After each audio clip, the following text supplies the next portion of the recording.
Jadi ceritanya printer saya ini printer 3D Endermax tiba-tiba ya macet karena suhu terlalu panas yang terlalu lama. Meskipun speknya bisa sampai 260 derajat, ternyata ini di suhu 250 aja sudah sampai gosong begini. Gosong. Sudah saya bongkar. Ternyata macet karena ini sebenarnya ada cupnya di sini, itu meleleh. Jadi tidak bisa. Ini sebenarnya bisa dibersihkan tapi repot. Jadi kemudian saya cari-cari penggantinya, ketemu yang buat yang ini versi lamanya, namanya MK8. Kemudian ketemu yang lebih bagus sedikit dan relatif murah, itu dari E3D yang Mark 6 V6. Ini V6, tapi pendinginnya ini besar sekali ya. Ini pendingin yang lama seperti ini. Ini pendinginnya E3D cukup besar, jadi harus dibikinkan untuk dipasang, dibikinkan seperti pegangannya. Tapi kemudian setelah saya cari-cari, saya menemukan versi yang Ender CR10.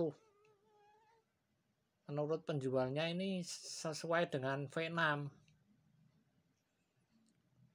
Tapi setelah saya beli V6 itu, ini throatnya atau heat breaknya itu seperti ini yang V6.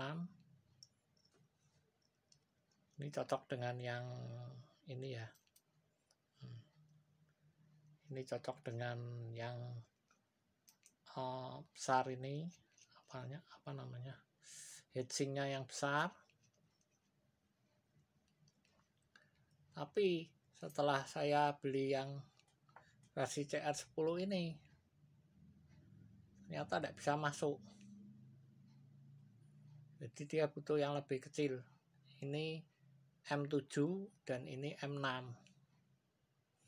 Sedangkan yang versi lama itu polos, tidak ada ulirnya ya.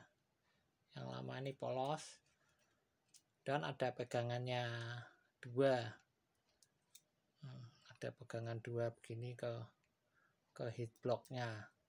Sedangkan yang versi E3D ini tidak ada pegangan ke heat block. Jadi cuma satu aja, lewat throat atau heat break. Jadi pemecah, ini pemecah panas. Jadi bagian yang kecil ini nanti yang panas, yang bagian yang di atasnya itu dingin, terkena pendingin ini. Jadi kemudian setelah saya tahu ini M6, saya belikan yang M6 itu ternyata yang versi 5 V5. Jadi ini heat break atau throatnya itu V5.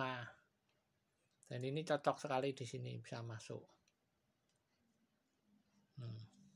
Bisa kita putar. Dan di sini nanti ada pemegangnya.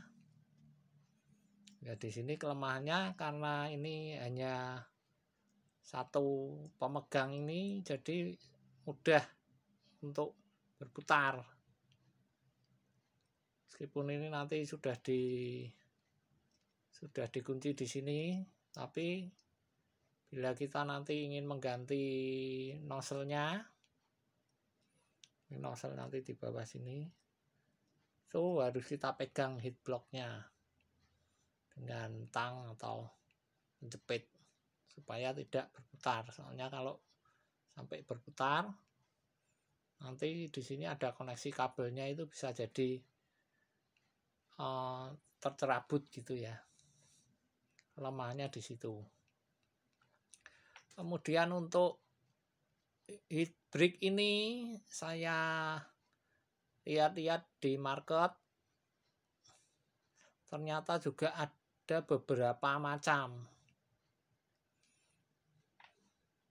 Nah, yang ini tipe yang pakai teflon. Jadi ini di tengahnya masih ada lapisan teflon putih tuh.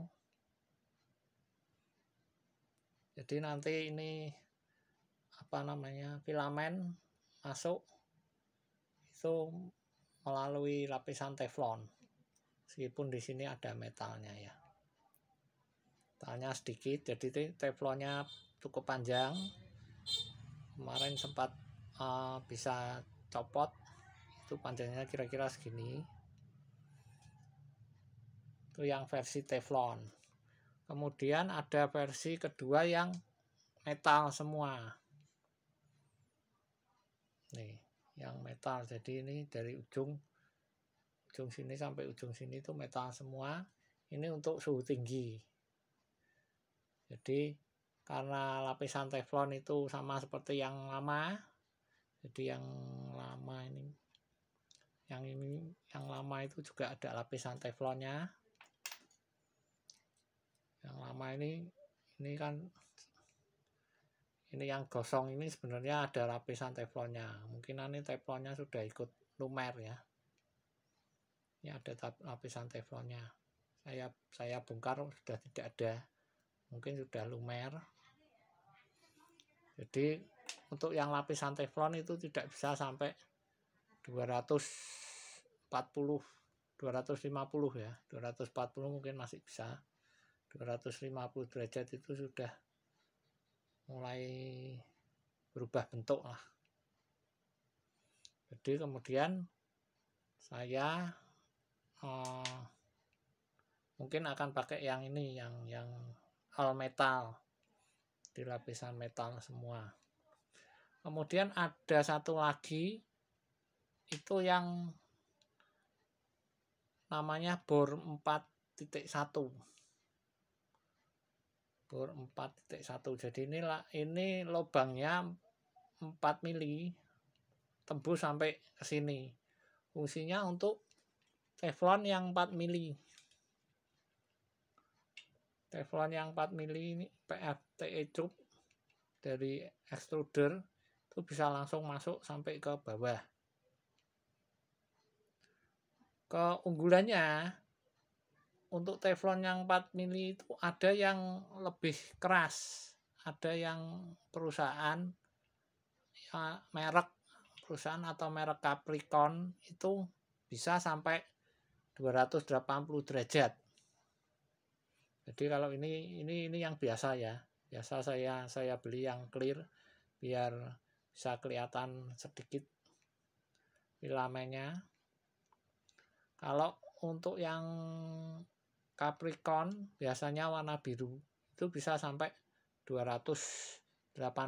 Yang saya baca itu sekitar 280, udah waktu lama masih nggak apa-apa.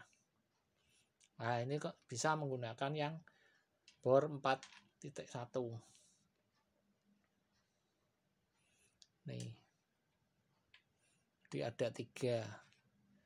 Kemudian untuk heat blocknya ini yang V6 juga ada beberapa versi.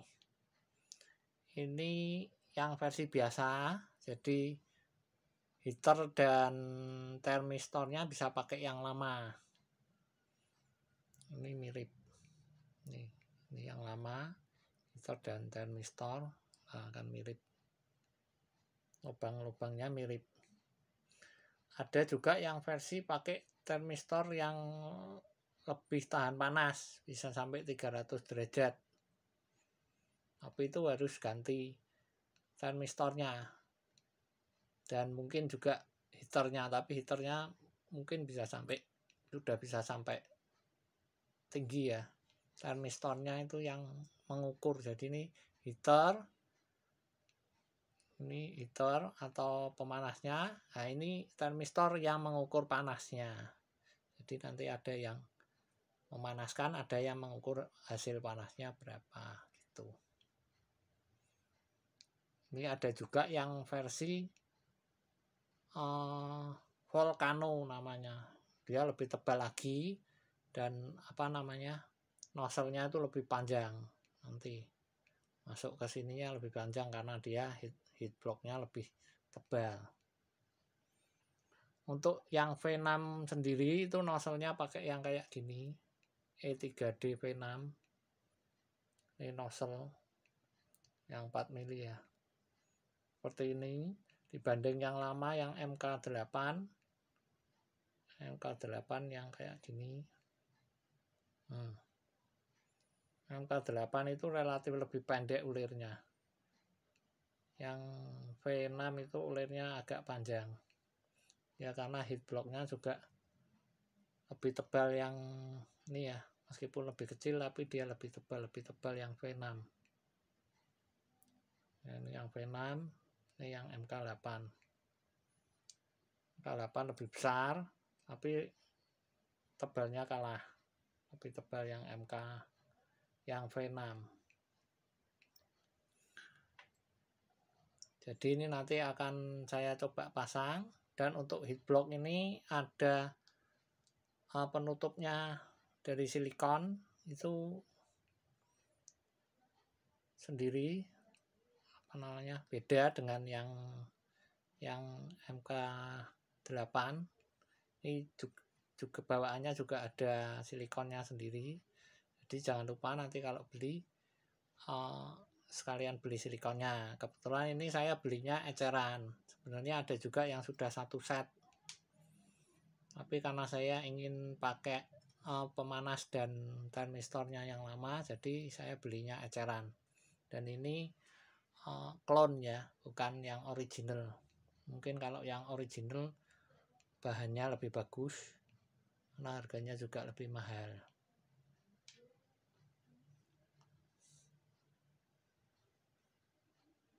Ya, saya kira cukup begitu. Terima kasih.